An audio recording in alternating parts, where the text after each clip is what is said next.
ভাগ্যবান এজন্য যে জি জি জি এই জায়গা থেকে আমি আর আর আওয়াজ শুনবো না, হাতও দেখাতে হবে না, একেবারে সাইলেন্ট।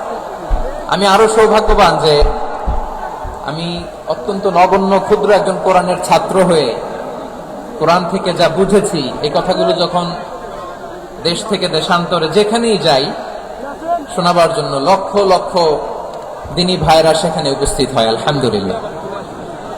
এবং যারা আসতে পারেন না, এরকম কোটি কোটি বনি আদম পরবর্তীতে সোশ্যাল মিডিয়ার কল্যাণে তারা কথাগুলো শোনেন, আলহামদুলিল্লাহ। আবার এমনও অনেক আছে যারা আমাদেরকে পছন্দ করেন না, তারাও ডায়েরি খাতা কলম নিয়ে, মোবাইল নিয়ে, ল্যাপটপ খুলে আমাদের আলোচনা শোনেন। আমি তাদেরকেও ভালোবাসি, কারণ আমার স্লোগান হচ্ছে হেরে যাবে ওদের হিংসা, ষড়যন্ত্র, জিতে যাবে আমাদের ভালোবাসা। যারা আমাদের বিরোধিতা করে, আমাদের ব্যাপারে ঘৃণা ছড়ায়, তাদের জন্য আমাদের বুক ভরা দরদ আর ভালোবাসা আছে না নাই? কারণ ভালোবাসা দিয়ে যা জয় করা যায়, কঠোরতা দিয়ে তা পারা যায় না। তো যারা বিরোধিতার জন্য আমাদের আলোচনা শোনেন তাদেরকে ওয়েলকাম। যারা আমাদের আলোচনা আউট অফ কনটেক্সট নিয়ে এক জায়গার মাথা আর এক জায়গার লেজ জুড়ে দেন, তাদেরকে ওয়েলকাম। গত সপ্তাহে আপনারা জানেন খুলনা বিভাগের প্রোগ্রাম আমি দিয়েছিলাম যশোরে, আদ্দিন ফাউন্ডেশনের উদ্যোগে। তো যশোরের প্রোগ্রামের এক ভিডিওর পেছনে আমাদের কিছু দিনী ভাইরা 6 বছর আগের এক অডিও ব্যাকগ্রাউন্ডে জুড়ে দিয়ে বিভ্রান্তি ছড়ানোর জন্য সোশ্যাল মিডিয়াতে ছড়িয়ে দিয়েছে। তো তাদের প্রতি আমাদের কোনো রাগ নাই, ক্ষোভ নাই, তারা হয়তো দিনই তাকাদা থেকেই করেছে, কিন্তু তারা হয়তো বুঝতে পারে নাই এই যে রিসেন্ট আলোচনার ভিডিওর পেছনে 6 বছর আগের অডিও জুড়ে দেওয়া, এটাকে বাংলায় বলে প্রতারণা। কি বলে? প্রতারণা, ধোঁকাবাজি। এখনকার আলোচনার ভিডিও আর ব্যাকগ্রাউন্ডে এডিট করে লাগিয়েছে 6 বছর আগের অডিও। এটাকে প্রতারণা বলে, ধোঁকাবাজি বলে। আর বিশ্বনবী বলেন, মান গশানা ফালাইসা মিন্না, the person who deceives us he is not among us. যে আমাদেরকে ধোঁকা দেয় সে আমাদের অন্তর্ভুক্ত নয়। তো বিশ্বনবীর এই হাদিস তারা মনে রাখে না। তো এই জন্য শুধু বিশ্বনবীর প্রতি সাল্লাল্লাহু আলাইহি ওয়াসাল্লামের প্রতি সেরেফ ভালোবাসা আপনাকে বাঁচাতে পারবে না যদি বিশ্বনবীর আদর্শ আপনি গ্রহণ না করেন। তার জলজন্ত প্রমাণ আবু তালেব বিশ্বনবীকে অনেক ভালোবেসেছেন আলাইহিস সালাতু ওয়াসসালাম। পলিটিক্যাল শেল্টার, ফিনান্সিয়াল শেল্টার, সব ধরনের শেল্টার তিনি দিয়েছেন, কিন্তু বিশ্বনবীর আদর্শ মানেন নাই। মুক্তি মিলবে? হ্যাঁ, আওয়াজ করে বলেন, আবু তালেবের কি মুক্তি মিলবে? তাহলে সেরেফ ভালোবাসা আপনাকে বাঁচাতে পারবে। ভালোবাসার পাশাপাশি বিশ্বনবীর আদর্শকে মেনে নেওয়ার দরকার আছে না নাই? তো যারা এই সমস্ত কাজ করেন আমাদের ভাইয়েরা, তাদের জন্য আল্লাহ তাআলার কাছে আমরা হেদায়েতের দোয়া করি। আবার আমি দেখেছি আমার গত সপ্তাহের যশোরের আলোচনার একটা লাইনকে কেন্দ্র করে আমাদের অনেক রাজনীতিবিদ বন্ধুরা অনেক ক্ষুব্ধ প্রতিক্রিয়া দেখাচ্ছেন। ওই কথাকে নিজেদের গায়ে টেনে, নিজেদের গায়ে মেখে ওনারা ক্ষুব্ধ হয়েছেন। প্রিয় ভাইয়েরা, আমি বলেছিলাম যে একদল খেয়ে গিয়েছে, আরেক দল খাওয়ার জন্য রেডি হয়ে আছে। তো এখানে কি আমি কোন দলের নাম বলেছি? বাংলাদেশে 48টা প্রায় নিবন্ধিত রাজনৈতিক দল, কোন দলের নাম আমি বলিনি। কথাটাকে আমি জেনারেল রেখেছি। দায়ীদের বৈশিষ্ট্যই এটা, দায়ীরা জেনারেলি কথা বলে, যার যেই মেসেজ নেয়ার তারা সেখান থেকে নিয়ে নেয়।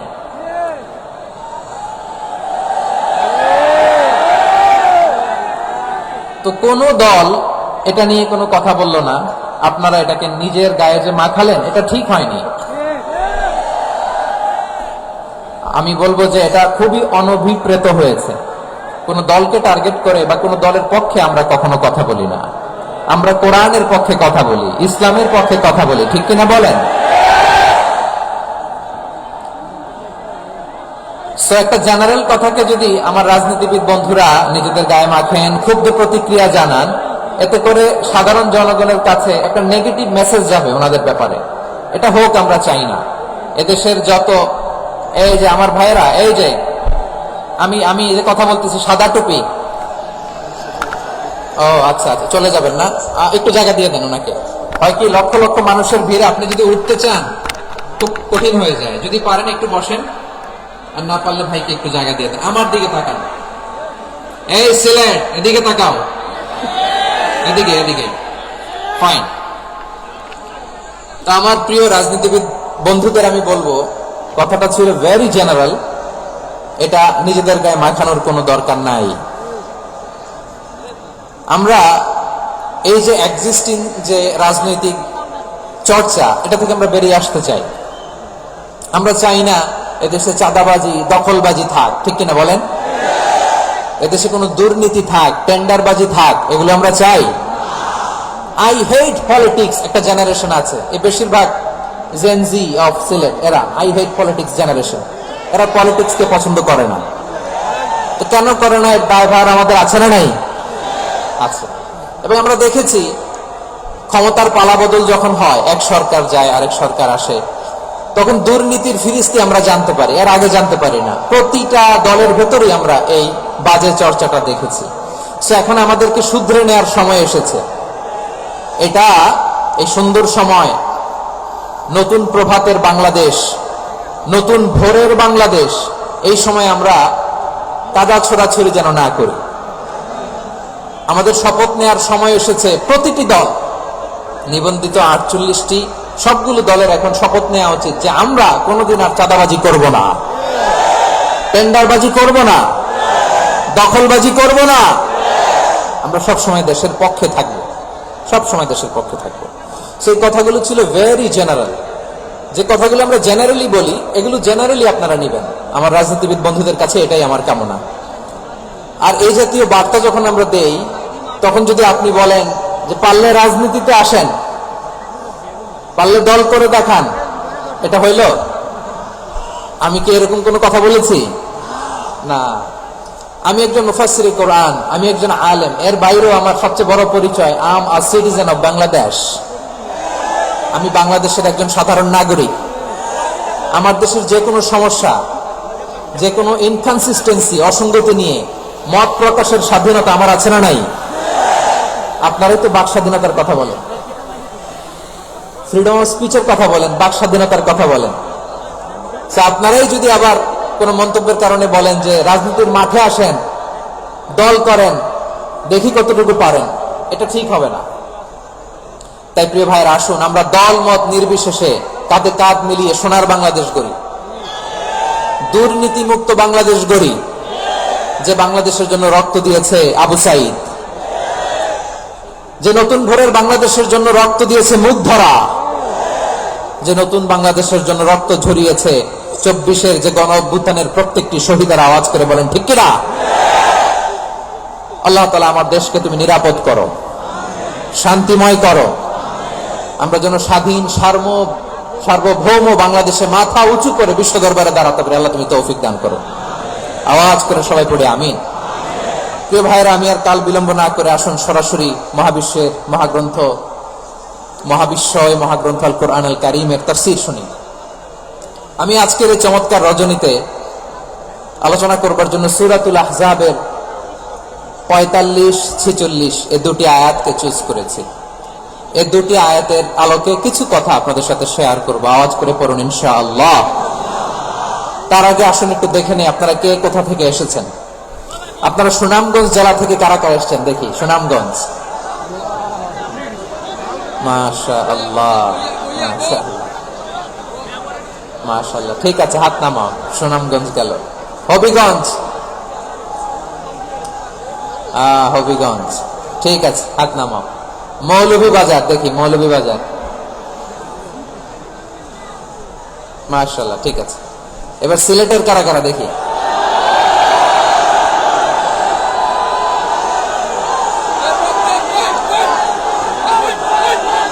মাশাআল্লাহ মাশাআল্লাহ, বক্কা বক্কা, মৌলভীবাজার, সিলেট। সিলেটের এই 4 জেলার বাইরে থেকে কারা কারা আসছেন দেখি। মাশাআল্লাহ, অন্যান্য অনেক জেলা থেকে আমার বাইরে আসছে। মাশাআল্লাহ, আল্লাহ সবাইকে কবুল করুক। আজকের এই প্রোগ্রামকে, এই তাফসীরুল কোরআন মাহফিলকে আমাদের নাজাতের ওসিলা বানাক। 3 দিন ব্যাপী দেশের প্রথিত যশা। আমাদের উদ্দেশ্য হচ্ছে আল্লাহর সন্তুষ্টি। সিলেট, আওয়াজ করে বলো, আমাদের উদ্দেশ্য কার সন্তুষ্টি? আল্লাহর সন্তুষ্টি। ওইটা যদি পাই যথেষ্ট। আলহামদুলিল্লাহ, আলহামদুলিল্লাহ। আসুন আমরা আমাদের নিয়তকে খালেস করে নেই। আমরা যা শুনবো আমলের নিয়তে শুনবো, নিজের জীবনকে পরিবর্তনের জন্য শুনবো, ঠিক কিনা বলেন? ইনশাআল্লাহ। আমি মেহেরবানি করে, যে নবীকে বাদ দিলে কোরআন বোঝা যায় না, কারণ এ নবীর উপরই কোরআন নাজিল করেছে কে? এ নবীকে বাদ দিলে হাদিস বোঝা যায় না, কারণ হাদিস তো এ নবীর মুখনিসৃত পবিত্র বাণী। সুবহানাল্লাহ পড়েন। এ নবীকে বাদ দিলে জান্নাত চেনা যায় না, কারণ জান্নাত তিনি চাক্ষুষ দেখে এসে আমাদেরকে মেরাজ শেষে বর্ণনা করে শুনিয়েছেন। এ নবীকে বাদ দিলে জাহান্নাম চেনা যায় না, এ নবীকে বাদ দিলে আমার রবকে চেনা যায় না, ঠিক কিনা বলেন? তো বিশ্বনবীর 5টি বৈশিষ্ট্যের কথা আল্লাহ তাআলা এই সূরাতে উল্লেখ করেছেন। আল্লাহ রাসূল সাল্লাল্লাহু আলাইহি ওয়াসাল্লাম যখন মক্কাতে দাওয়াত দিচ্ছিলেন, মক্কার কুরাইশরা নানাভাবে বিষ্ণু ঈসা ইসলামকে কষ্ট দিচ্ছিল, নানাভাবে ট্যাগিং করছিল, মিথ্যা অপবাদ দিচ্ছিল। কখনো কখনো তারা বিশ্বনবীকে বলছিল মিথ্যাবাদী, কাযযাব। কখনো বলছিল যে তুমি হচ্ছে জাদুকর, সাহির। কখনো বলেছে শাইর। মুহাম্মদ তুমি কলেজা টুকরা সিলেটের ভাইরা বিশ্বনবীর ব্যাপারে মিথ্যা অপবাদ মৌলিকভাবে দিয়েছে কয়টি? 5টি। বলেছে তুমি মিথ্যাবাদী, বলেছে তুমি গণক, তুমি কবি, তুমি পাগল, তুমি জাদুকর।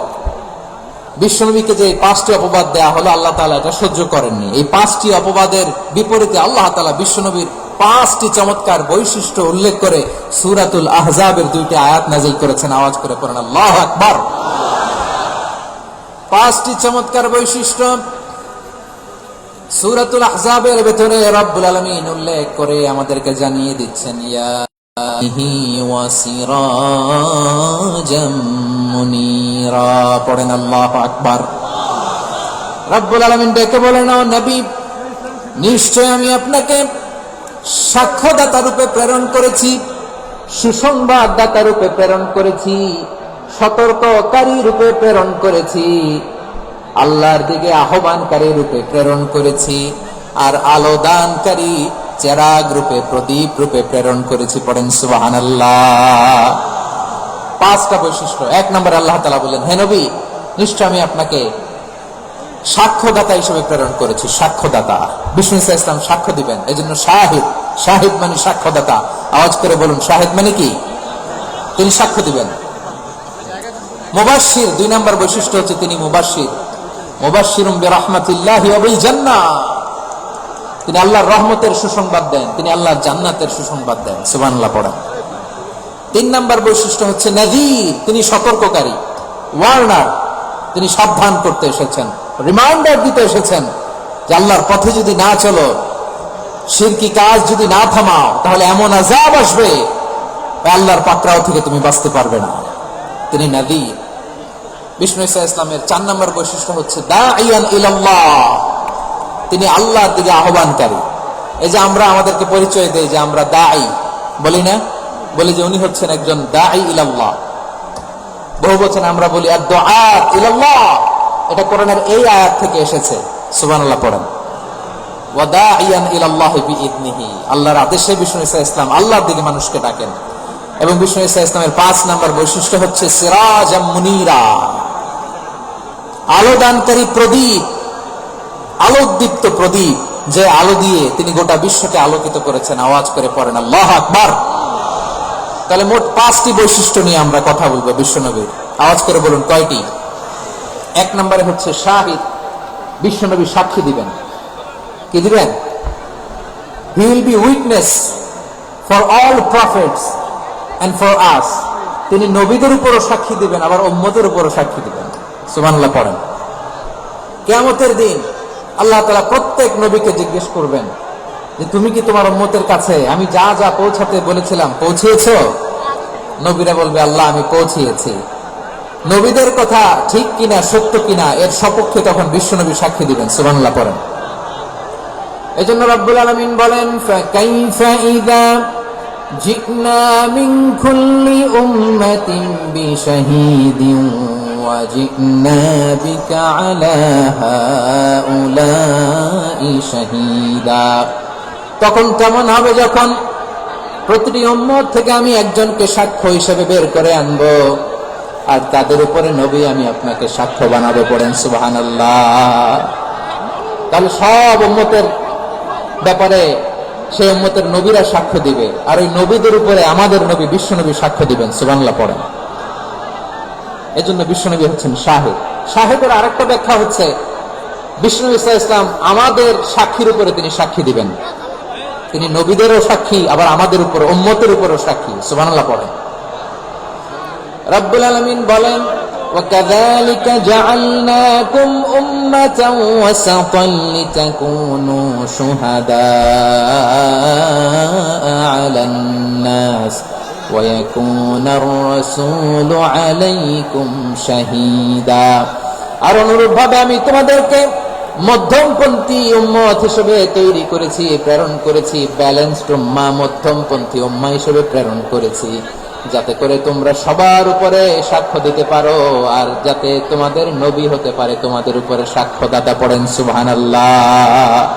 আমরা হচ্ছি ব্যালেন্সড উম্মাহ, আমরা সবার ব্যাপারে সাক্ষ্য দিব, আর আমাদের উপর সাক্ষ্য দিবে স্বয়ং বিশ্বনবী। সুবহানাল্লাহ পড়েন। তাহলে আমাদের নবী নবীদের উপরও সাক্ষী, আমাদের উপরও সাক্ষী। সেই বুখারীতে এসেছে আল্লাহ তাআলা কিয়ামতের দিন সাইয়েদনা নূহ আলাইহিস সালামকে বলবেন, নূহ তুমি কি দাওয়াত পৌঁছিয়েছো তোমার উম্মতের কাছে? নূহ আলাইহিস সালাম বলবেন, হ্যাঁ আমি পৌঁছিয়েছি। এবার নূহের উম্মতকে আল্লাহ জিজ্ঞেস করবেন, হে নূহের উম্মতেরা, তোমাদের নবী নূহ কি দাওয়াত পৌঁছিয়েছে? নূহের উম্মত বলবে, না আল্লাহ, আমাদের কাছে কোনো সতর্ককারী আসে নাই, কোনো নবী টবী আসে নাই, কোনো দাওয়াতও আমরা পাই নাই, আপনারেও চিনি নাই, জান্নাতও চিনি নাই, জাহান্নামও চিনি নাই। নূহ আলাইহিস সালাম বিপদে পড়ে যাবেন। তখন আল্লাহ বলবেন, নূহ তুমি বললা পৌঁছিয়েছো, তোমার উম্মত বলে কিছু পায় নাই। নূহ তোমার কি কোনো সাক্ষী আছে? তোমার কথা তোমার উম্মতের কথা তো মিলে না। তুমি বললা তুমি আমার নির্দেশনা দাওয়াত পৌঁছে দিয়েছো, কিন্তু তোমার উম্মত বলে পায় নাই। নূহ তোমার পক্ষে কোনো সাক্ষী আছে? নূহ আলাইহিস সালাম বলবেন, আছে। কে? উম্মতে মুহাম্মাদ। তখন আমরা বলবো, আল্লাহ নবী নূহ আলাইহিস সালাম তিনি আপনি যা যা বলেছেন ঠিক তা তার উম্মতের কাছে পৌঁছে দিয়েছে। এবার নূহের উম্মতের সাথে আমাদের ঝগড়া লাগবে। তারা বলবে, তোমরা আসছো আমাদের হাজার হাজার বছর পরে, তোমরা কি করে জানলা? তোমাদের সাক্ষী কর্তব্য হবে না। আমরা তখন বলবো, আমাদের কোরআনে তোমাদের নবীর নামে আল্লাহ তাআলা একটা সূরা নাজিল করেছেন, সূরাতে নূহ। আওয়াজ করে পড়েন আল্লাহু আকবার। আমরা বলবো, আমাদের কোরআনে তোমাদের নবীর কথা আল্লাহ আমাদেরকে জানিয়েছেন, দিন রাত এক করে তোমাদের কাছে তিনি দাওয়াত পৌঁছেছেন। তোমরা কানের মধ্যে হাত দিয়ে রাখতা, চেহারাটা কাপড় দিয়ে ঢেকে রাখতা, আল্লাহর নবী নূহকে পিটিয়ে ছালা দিয়ে পেঁচিয়ে তোমরা পাহাড়ে তুলে রেখে আসতা। সব আমরা জানি। আমরা যখন বলবো এই কথা, নূহের উম্মত চুপসে যাবে। তখন আমরা সত্য বলেছি কিনা এটা আল্লাহ তাআলা জানতে চাইবে বিশ্বনবীর কাছে। তখন বিশ্বনবী আমাদের পক্ষে সাক্ষী দিবেন। আওয়াজ করে বলেন আল্লাহু আকবার। এই জন্য আল্লাহ বলেন, নবী আপনি হচ্ছেন সাক্ষ্যদাতা, সব নবীদের উপর আপনি হবেন সাক্ষী, আবার আপনার উম্মতের সাক্ষীর উপর আপনি হবেন সাক্ষী। তার মানে নবী গো, কিয়ামতের কঠিন ময়দানে আপনি হবেন রাজ সাক্ষী। বিশ্বনবী কি সাক্ষী? আওয়াজ করে বলেন, রাজ সাক্ষী, সব সাক্ষীর বড় সাক্ষী। এজন্য বিশ্বনবীকে আল্লাহ তাআলা প্রথম যে বৈশিষ্ট্যটা দিয়েছেন সেটা হচ্ছেন শাহিদ। তিনি সাক্ষ্যদাতা, witness for all messenger of God and for all of us. সুবহানাল্লাহ পড়েন। তাহলে এক নম্বর বৈশিষ্ট্য বুঝতে পেরেছেন? বুঝতে পেরেছেন সবাই? মাশাআল্লাহ। এদিকে কি ভাই, এই যে জেনজি অফ সিলেট, কি তোমরা বসো না, দাঁড়াও না, যাও না, আসো না, চলে যাবা? এই লক্ষ মানুষ ঠেলে তোমরা যেতে পারবা? হ্যাঁ,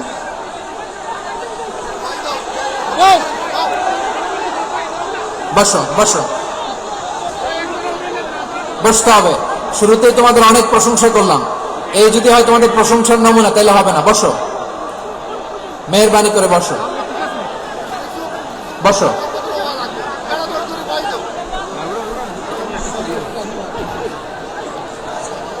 আওয়াজ করে তাকবীর দেন, আওয়াজ করে পড়েন লিল্লাহে তাকবীর। আরো জোরে আওয়াজ করে পড়তে হবে লিল্লাহে তাকবীর। লিল্লাহি তাকবীর। আমার প্রিয় সিলেটবাসী, আমার দিকে তাকান, আমার দিকে তাকান। জি, এরকম গ্যাদারিং হলে পাবলিক ইভেন্ট বন্ধই করে দিতে হবে আমাদের। আমার দিকে তাকান। তাহলে আল্লাহ তাআলা বিশ্বনবীর 5টি বৈশিষ্ট্যের কথা বলেছেন। একটি বৈশিষ্ট্যের ব্যাপারে আমরা জানলাম, তিনি হচ্ছেন শাহিদ, সাক্ষ্যদাতা, সবার উপরে সাক্ষ্যদাতা। 2 নম্বর বৈশিষ্ট্য হচ্ছে মুবাশশিরা, তিনি সুসংবাদদাতা। সিলেটবাসী আওয়াজ করে আমার সাথে বলো, মুবাশশিরা মানে সুসংবাদদাতা। তিনি আল্লাহর রহমতের সুসংবাদ দেন, তিনি জান্নাতের সুসংবাদ দেন। এই উম্মতের মধ্য থেকে যারা গাফেল, যারা অবাধ্য, যারা সীমালঙ্ঘনকারী, তাদেরকে বিশ্বনবী আল্লাহর রহমতের সুসংবাদ দেন। তিনি বুঝান আল্লাহর দরবার 24/7, 24 ঘন্টা খোলা। আপনি যত বড় পাপী হন, আপনি যতই অন্যায় করেন না কেন, আল্লাহর রহমতের দরিয়া, আল্লাহর রহমতের দরজা আপনার জন্য খোলা আছে না নেই? জায়নামাজটা বিছিয়ে দেন, চোখের পানি ছেড়ে দেন, 2 রাকাত নামাজ পড়ে সেজদায় লুটিয়ে পড়ে কাঁদেন। যত গুনাহ আপনার হোক না কেন, আপনার গুনাহ মাফ করে কবুল করে নেবে কে? মুবাশশিরান বিরাহমাতিল্লাহ, বিশ্বনবী তিনি সুসংবাদদাতা। বেয়ারার অফ গ্ল্যাড টাইডিংস, সুসংবাদ দেন। পাপী, অবাধ্য, সীমালঙ্ঘনকারীদেরকে তিনি আল্লাহর রহমতের সুসংবাদ দেন। আল্লাহর রহমত থেকে মুখ ফিরিয়ে নিও না। তিনি যে কত দয়ালু, তিনি যে তোমার কত ভালোবাসে তুমি জানোই না। আমি আমাকে যত বেশি ভালোবাসি, তার চেয়ে আমাকে বেশি ভালোবাসে কে? সবাই বলেনি, বুঝতে পারেনি। আমি আমাকে যত বেশি ভালোবাসি, তার চেয়ে আমাকে বেশি ভালোবাসে কে? আমার মাতা পিতা আমাকে যত ভালোবাসে, তার চেয়ে আমাকে বেশি ভালোবাসে কে? আমার প্রিয়তম স্ত্রী আমাকে যত বেশি ভালোবাসে, তার চেয়ে আমাকে বেশি ভালোবাসে কে? মুবাশশিরান বিরাহমাতিল্লাহ, তিনি আল্লাহর রহমতের সুসংবাদ দেন। আল্লাহর রহমতের শেষ নেই, আল্লাহর ভালোবাসার শেষ নেই। ও মুবাশশিরান বিল জান্নাহ, তিনি জান্নাতের সুসংবাদ দেন। এই উম্মতের মধ্যে থেকে যারা আল্লাহওয়ালা, যারা প্র্যাকটিসিং, যারা ঈমানদার, তাদেরকে বিশ্বনবী জান্নাতের সুসংবাদ দেন। আওয়াজ করে পড়েন সুবহানাল্লাহ। এজন্য রব্বুল আলামিন বিশ্বনবীর পরিচয় অন্য আয়াতে এভাবে তুলে ধরেন, ওয়ামা আরসালনাকা ইল্লা কাফাতান লিন-নাসি বাশীরান ওয়া নাযীরা। নবী হে, আমি গোটা জগৎবাসীর জন্য আপনাকে সুসংবাদদাতা এবং সতর্ককারী করে জমিনে প্রেরণ